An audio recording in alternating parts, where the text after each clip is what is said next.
भारताच्या पंतप्रधान पदावर असणाऱ्या एका जबाबदार व्यक्तीनं कसं वागायला पाहिजे हे कोणी नाही, या देशातला कोणताही सर्वसाधारण माणूस सांगेल.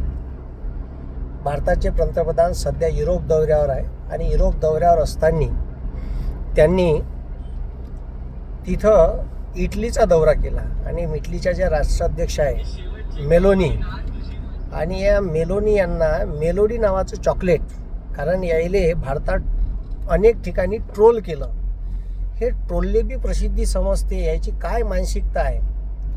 तर पार्ले कंपनीचं मेलोडी नावाचं चॉकलेट तिथं घेऊन गेले.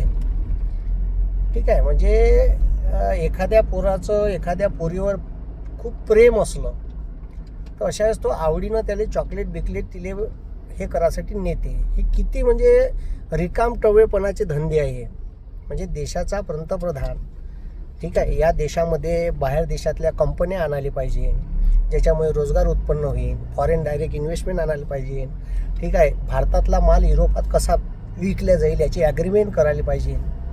हे पंतप्रधानाचं काम आहे. पण तिथं इतर फिसक्यासारखं म्हणजे एकदम काय म्हणते त्याला, एखाद्या लहान पोट्टं तरी बरं वागते, एकदम इतर फिसक्यासारखं त्या देशाच्या पंतप्रधानाले मेलोडी चॉकलेट बनवून त्याचे रील्स व्हायरल करून राहिले. तर रील्स पहा तुम्ही कसा आहे, म्हणजे तुम्हाला कळण. आणि मग मी जर उलटं टिलटं बोललो तर मले काही अंधभक्त तुही काहून जळून राहिली. अबे माही जळून नाही राहिली. या देशाचा पंतप्रधान हा कसा वागायला पाहिजे, त्यानं कशा पद्धतीनं देशाची गरिमा ठेवायला पाहिजे कायम. चिल्लर करून टाकली या भारताची प्रतिमा या जगात, त्याची काही इज्जत नाही.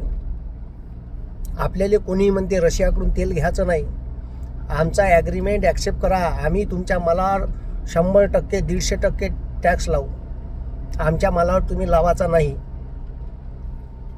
हे तुम्ही समजून घ्या का चालू आहे. या देशाच्या पंतप्रधानानं कशा पद्धतीनं वागावं हे तुम्हीच खालतं कमेंट्समध्ये सांगा. हे तुम्हाला योग्य वाटलं का, यावर बी खालतं कमेंट्स करून सांगा.